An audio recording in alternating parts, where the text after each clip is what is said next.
नमस्कार मित्रों,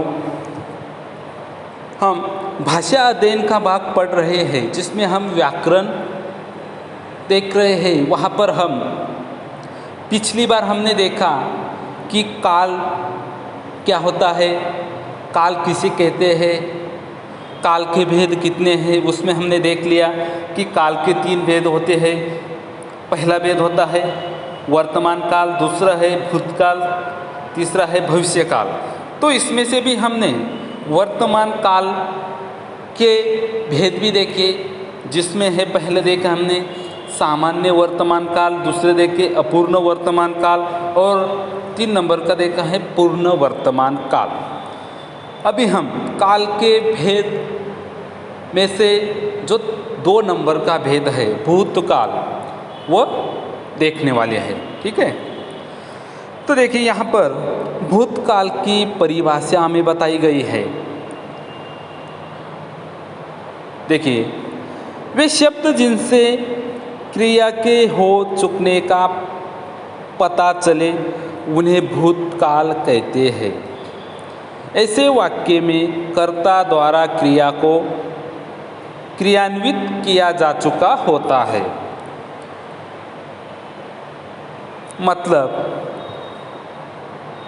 क्रिया के जिस रूप से भूतकाल में हुए कार्य का बोध हो, मतलब जो क्रिया है, जो क्रिया हमें दिखाई जाती है, जो दर्शाई जाती है, उस क्रिया के रूप से हमें ये ज्ञात होता है, ये बोध होता है कि ये क्रिया किस काल में चल रही है, उससे बोध होता है। तो उससे हम भूतकाल कहते हैं। इस काल में बीते समय में किसी कार्य के पूर्ण होने की सूचना मिलती है। मतलब यहाँ पर इस काल में हमें कोई भी कार्य इस प्रकार से देखने को मिलता है कि उसकी क्रिया जो है, उसका जो समय है वो बीत चुका हुआ होता है, मतलब हो चुका होता है, मतलब वो घटना हो जाती है। तो यहाँ पर हमें उदाहरण दिए हैं। पहले नंबर पर देखिए, पहले नंबर पर उदाहरण देखिए, वह जा चुका था। दूसरा उदाहरण है मैं ट्रेन में बैठा था। 3 नंबर का उदाहरण है बल्ब जल रहा था। 4 नंबर का उदाहरण है उसे मार रही थी, मीना उसे मार रही थी। 5 नंबर का उदाहरण देखिए, वह परीक्षा के लिए जा रहा था। 6 नंबर का उदाहरण है राम जा रहा था। और 7 नंबर का उदाहरण है श्याम जा रहा था। मतलब यहाँ पर जितने भी उदाहरण हमें दिखाए गए हैं, बताए गए हैं, तो यहाँ पर उनकी जो क्रिया है, क्रिया का रूप है, उससे हमें यह दर्शाता है, उससे हमें यह बोध होता है, यह ज्ञात होता है कि ये जो घटना है, ये जो क्रिया है, ये कार्य है, ये हो चुका है, मतलब हो उसका समय बीत चुका है। ठीक है, तो इससे हमें यहाँ पर पता चलता है कि ये भूतकाल के उदाहरण है। तो आगे देखिए भूतकाल के भेद, मतलब भूतकाल के प्रकार कौन कौन से हैं। तो यहाँ पर पहला प्रकार है, पहला भेद है सामान्य भूतकाल। तो सामान्य भूतकाल क्या होता है, कौन सा होता है? देखिए यहाँ पर यह भूतकाल का सबसे सामान्य रूप है। जिस प्रकार से हमने पिछली बार देखा कि सामान्य वर्तमान काल किसे कहते हैं और कौन सी क्रिया से हमें पता चलता है कि सामान्य वर्तमान काल चल रहा है, उसी प्रकार से यहाँ पर भी सामान्य भूतकाल बताया गया है, जहाँ पर सामान्य रूप से क्रिया के सामान्य रूप से यहाँ पर भी हमें पता चलता है कि यह सामान्य भूतकाल है। इस दौरान हम ये निश्चित नहीं कर सकते हैं कि भूतकाल में ये कार्य किस समय में किया गया है। मतलब यहाँ पर जो क्रिया आती है, जो क्रिया का सामान्य रूप आता है, इससे हमें ये ज्ञात नहीं हो सकता कि ये जो कार्य है वो कब हुआ है, कौन से समय में हो चुका है, इसका ज्ञात हम यहाँ पर नहीं कर सकते। ठीक है। और छोटे से रूप में यदि इसकी परिभाषा की जाए सामान्य भूतकाल की, तो इस प्रकार से हो सकती है, जैसे कि क्रिया के जिस रूप से यह बोध होता है, क्रिया मतलब जो हो रही है, अभी मैंने डॉट्स करके बताया, आपको अंडरलाइन करके बताए कि वह क्रिया है। तो क्रिया के जिस रूप से यह हमें बोध होता है, ज्ञात होता है कि कार्य समाप्त हो गया है, मतलब कार्य हो चुका है, तो उससे हमें पता चलता है कि वहाँ पर सामान्य भूतकाल चल रहा है, उसे सामान्य भूतकाल कहते हैं। ठीक है। तो यहाँ पर हमें उदाहरण दिए गए हैं।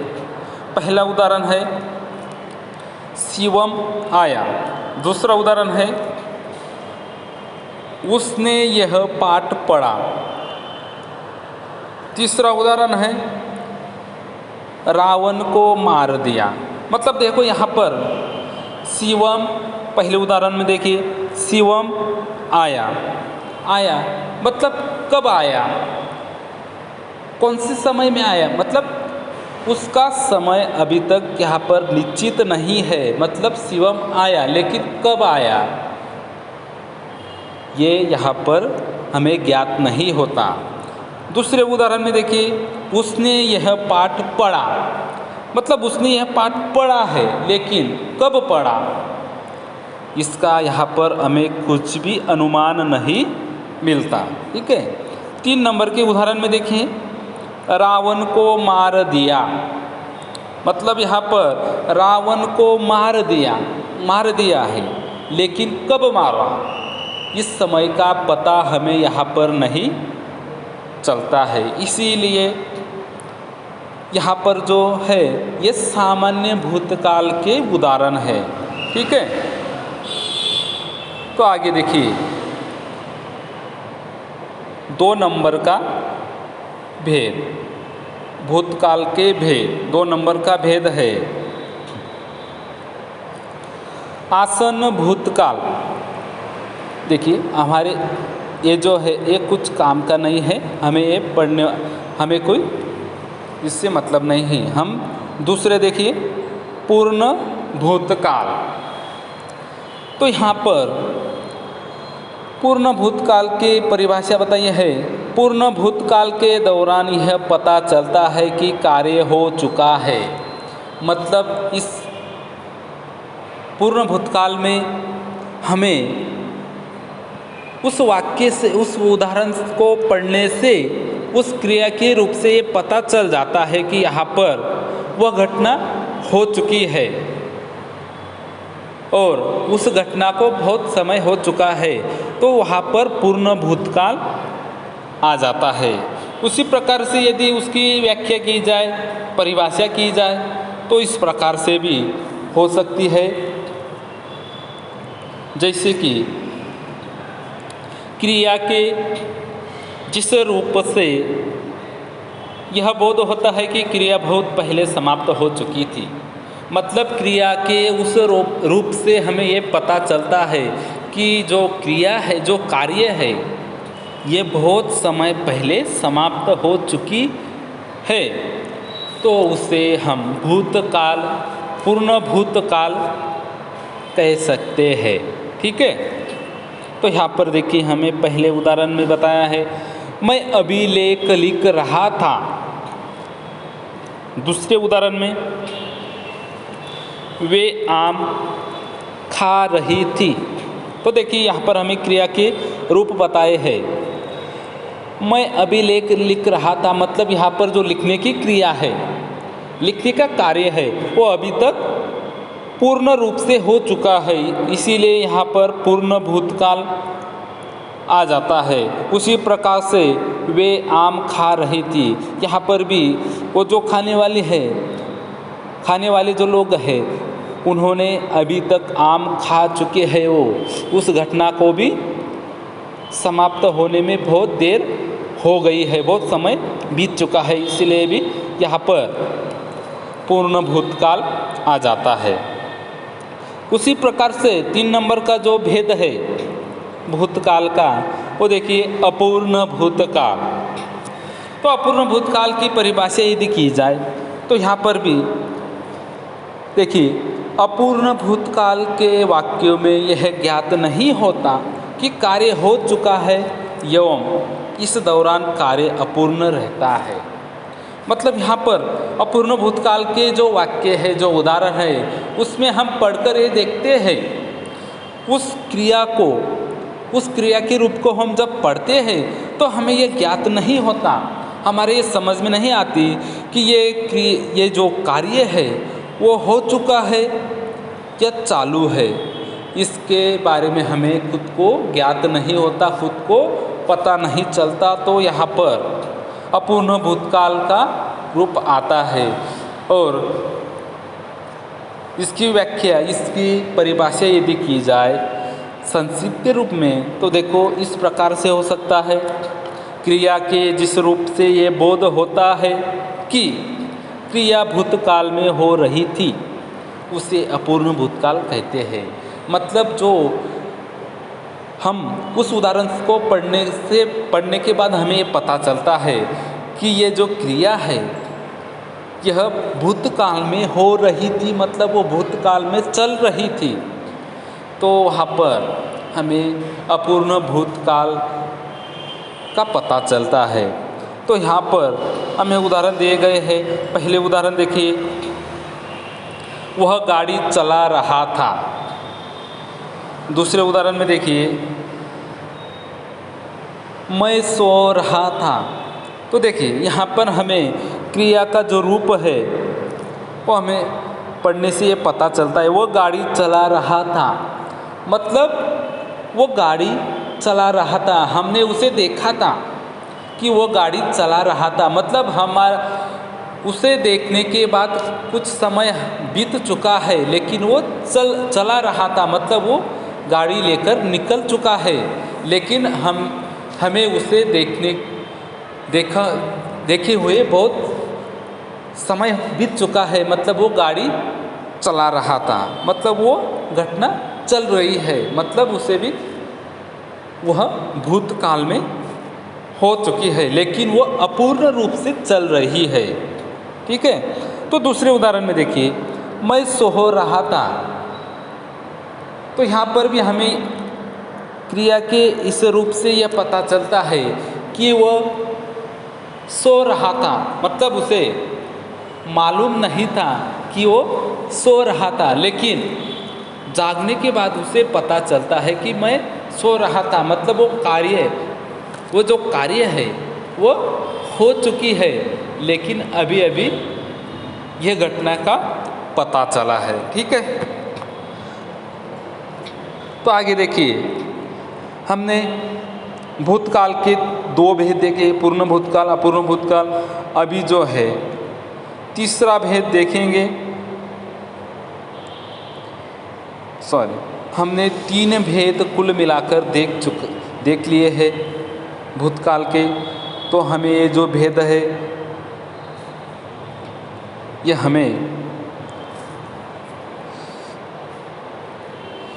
ये जो भेद है ये हमें आने वाले नहीं है। ठीक है। तो आगे देखिए,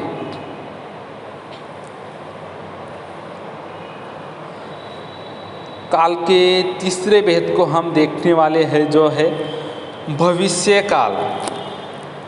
तो भविष्य काल में हम देखेंगे कि भविष्य काल की परिभाषा, जैसे कि हमने वर्तमान काल की परिभाषा देखी, भूतकाल की परिभाषा देखी, उसी प्रकार से हम यहाँ पर भविष्य काल की परिभाषा को भी देखते हैं। तो देखिए, वे शब्द जिनसे पता चले कि वह कर्ता ने अब तक क्रिया को क्रियान्वित नहीं किया है उन्हें भविष्य काल के शब्द कहा जाता है। मतलब यहाँ पर हमें बताया है जिस शब्द से, जिस वाक्य को पढ़ने से हमें पता चलता है कि जो करता है, जो कार्य करने वाला है, अभी तक उसकी जो क्रिया है, अभी तक उसके कार्य जो है, अभी तक वो पूर्ण रूप से हुआ नहीं है, मतलब वो भविष्य काल में होने वाला है, तो वहाँ पर भविष्य काल का हमें पता चलता है। सामान्य रूप से हम इसकी परिभाषा इस प्रकार से भी कर सकते हैं, जैसे कि क्रिया के जिस रूप से भविष्य में होने वाले कार्य का बोध हो उसे भविष्य काल कहते हैं। मतलब क्रिया में हम क्रिया के उस रूप से पढ़ने से हमें पता चलता है कि ये जो कार्य है, ये जो क्रिया है, वो आगे भविष्य में आने वाले समय में होने वाला है, उससे हम पता चलता है कि ये भविष्य काल है। ठीक है, यहाँ पर हमें कुछ उदाहरण दिए गए हैं। देखिए किस प्रकार से। पहला उदाहरण है वह चला जाएगा। दूसरा उदाहरण है मैं परीक्षा जरूर दूंगा। तीसरे उदाहरण है राम जाएगा। 4 नंबर का उदाहरण है श्याम खाएगा। 5 नंबर का उदाहरण है वह ट्रेन में बैठ जाएगा। मतलब देखिए यहाँ पर हमें जो क्रिया का रूप बताया गया है, पहले उदाहरण में देखिए वह चला जाएगा। चला जाएगा मतलब वो अभी तक गया है क्या?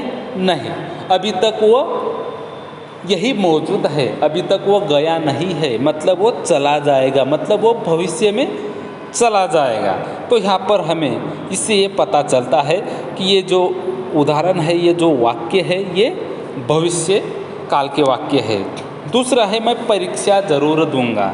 यहाँ पर भी हमें उसी प्रकार से बताया है, परीक्षा ज़रूर दूंगा मतलब अभी तक उन्होंने परीक्षा दी है, नहीं दी, इसीलिए यहाँ पर भी भविष्य काल का उदाहरण है।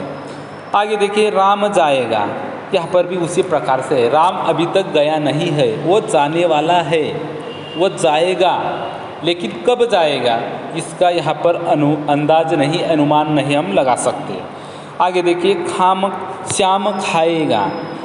मतलब यहाँ पर भी हमें दिखाया गया है कि श्याम जो है वो खाने वाला है, खाएगा, मतलब अभी तक वो खाया नहीं है, वो खाएगा, मतलब कब खाएगा इसका कोई अंदाज़ा नहीं है, कोई अनुमान नहीं है। आगे देखिए वह ट्रेन में बैठ जाएगा। वह ट्रेन में बैठ जाएगा मतलब यहाँ पर भी अंदाज़ा लगाया गया है कि वह ट्रेन में बैठ जाएगा, मतलब अभी तक वो ट्रेन में बैठा नहीं है। ठीक है, तो ये जो है वो भविष्य काल के उदाहरण है। आगे देखिए हमें भविष्य काल के भेद बताए हैं। तो यहाँ पर पहला भेद हमें बताया है सामान्य भविष्य काल। तो सामान्य भविष्य काल में उसकी परिभाषा बताइए है हमें। देखिए आगे, सामान्य भविष्य काल उस रूप को कहा जाता है जिसमें यह पता चलता है कि कार्य सामान्य रूप से होगा। मतलब यहाँ पर जो क्रिया है, क्रिया का जो रूप है, उसे पढ़ने से, उसे देखने से हमें यह पता चलता है कि ये जो कार्य है वह भविष्य में सामान्य रूप से होने वाला कार्य है। इसकी छोटी सी परिभाषा यदि की जाए तो इस प्रकार से हम कर सकते हैं, क्रिया के जिस रूप से भविष्य में होने वाले कार्य का बोध हो उसे देखिए सामान्य भविष्य काल के परिभाषा है। क्रिया के जिस रूप से यह मालूम होता है कि कार्य आने वाले समय में होगा उसे सामान्य भविष्य काल कहते हैं। मतलब वो जो कार्य है यहाँ पर सामान्य भविष्य काल के कार्य है वो आने वाले समय में होगा, मतलब होगा, मतलब उसका कोई अंदाज़ा नहीं होगा या नहीं होगा, मतलब यहाँ पर हमें बताया है कि ये होगा, तो इसीलिए यहाँ पर सामान्य भविष्य काल आता है। तो कुछ उदाहरण दिए हैं, देखिए। पहला उदाहरण है मैं चला जाऊंगा। दूसरा उदाहरण है वह कल कानपुर जाएगा। तो यहाँ पर भी हमें पहले उदाहरण में यह देखने को मिलता है क्रिया के रूप को कि मैं चला जाऊंगा, मतलब मैं चला जाऊंगा, चला जाऊंगा, लेकिन कब जाएगा इसका कोई अंदाज़ा नहीं, इसका कोई अनुमान नहीं। सिर्फ चला जाऊंगा मतलब वो आने वाले समय में होने वाली क्रिया है, ठीक है। दूसरे उदाहरण में देखिए वह कल कानपुर जाएगा, मतलब वो कल कानपुर जाने वाला है, अभी तक वो गया नहीं है, मतलब वो होने वाली क्रिया है। तो इससे हमें पता चलता है कि यहाँ पर भी सामान्य भविष्यकाल के उदाहरण है। आगे देखिए, भविष्यकाल के पहला भेद हमने देख लिया, सामान्य भविष्यकाल। अभी दूसरा जो भेद है, दूसरा भेद, हाँ देखिए यहाँ पर दे नहीं है, लेकिन मैं आपको बता देता हूँ कि आगे की जो भेद है मैं आपको बता देता हूँ, कृपया आप अपने नोटबुक में लिखते चलो। ये जो है हमारे काम के नहीं है, ये जो यहाँ पर दिए है ये हमारे काम के नहीं। मैं आपको ये दो भेद है आपको बता देता हूँ, ठीक है। तो लिखिए, तो 2 नंबर का जो भेद है वो है अपूर्ण भविष्यकाल। तो यहाँ पर भी देखिए अपूर्ण भविष्यकाल किसे कहते हैं, तो उसकी परिभाषा देखिए, क्रिया के जिस रूप से यह मालूम होता है कि कार्य आने वाले समय में हो रहा होगा। मतलब पहले सामान्य भविष्यकाल में हमने देखा कि क्रिया के जिस रूप से मालूम होता है कि कार्य आने वाले समय में होगा, मतलब वो ज़रूर होगा। ये क्या है, सामान्य वर्तमान भविष्यकाल है। और यहाँ पर हमें बताया है कि कार्य आने वाले समय में हो रहा होगा, मतलब उसकी कोई गारंटी नहीं है, हो रहा होगा। मतलब यहाँ पर अपूर्ण रूप से हमें वह क्रिया बताई गई है, मतलब वो हो रहा होगा, ठीक है। तो उसे अपूर्ण भविष्यकाल कहते हैं। तो उदाहरण के तौर पर देखिए, यहाँ पर पहले उदाहरण बताया है प्रणीत पढ़ रहा होगा। दूसरा उदाहरण है रमेश दफ्तर जा रहा होगा। मतलब यहाँ पर हमें बताया है जो प्रणीत है वो पढ़ रहा होगा, मतलब वो पढ़ रहा है क्या, नहीं, वो पढ़ रहा होगा, मतलब वो आगे पढ़ने वाला है। और वो पढ़ रहा होगा मतलब यहाँ पर जो क्रिया है, जो कार्य है, अभी तक वो पूरा नहीं हुआ है, वो होने वाला है, इसीलिए वो भी आने वाले समय में होने वाला है, इसीलिए यहाँ पर भविष्य अपूर्ण भविष्य काल का ये उदाहरण है। दूसरा उदाहरण जो है रमेश दफ्तर जा रहा होगा। ये जो रमेश है ये अभी तक दफ्तर नहीं गया है, वो आने वाले समय में दफ्तर जाने वाला है, मतलब वो जा रहा होगा, मतलब वो अभी तक गया नहीं है, वो जाने वाला है और वहीं पर जाएगा, इसकी कोई गारंटी नहीं। वह दफ्तर जा रहा होगा, मतलब वो अभी तक अपूर्ण रूप से वो क्रिया चालू है, इसीलिए यहाँ पर भी अपूर्ण भविष्य काल का रूप है। तो 3 नंबर का जो वेद है भविष्य काल का वेद, वह है पूर्ण भविष्य काल। तो यहाँ पर भी देखिए हमें परिभाषा बताई है, पूर्ण भविष्य काल की परिभाषा किस प्रकार से है। क्रिया के जिस रूप से यह पता चले कि कार्य आने वाले समय में हो चुका होगा। देखिए यहाँ पर पहले हमें सामान्य भविष्य काल में बताया गया कि आने वाले समय में होगा, मतलब होगा। दूसरे अपूर्ण भविष्य काल में हमें बताया गया कि कार्य आने वाले समय में हो रहा होगा, मतलब उसकी कोई गारंटी नहीं, अपूर्ण रूप से चल रहा है। तो यहाँ पर पूर्ण भविष्य काल में हमें ये बताया गया है कि क्रिया की जिस रूप से ये पता चले कि कार्य आने वाले समय में हो चुका होगा, मतलब वहाँ पर ये जो कार्य है वो पूर्ण रूप से हो चुका होगा, तो वहाँ पर उसे पूर्ण भविष्य काल कहते हैं। जो क्रिया हो चुकी होगी भविष्य में, आने वाले समय में, तो उसे पूर्ण भविष्य काल कहते हैं। ठीक है, तो आगे देखिए उनके उदाहरण हमें बताए गए हैं। पहला उदाहरण जो है, अंजलि सो चुकी होगी।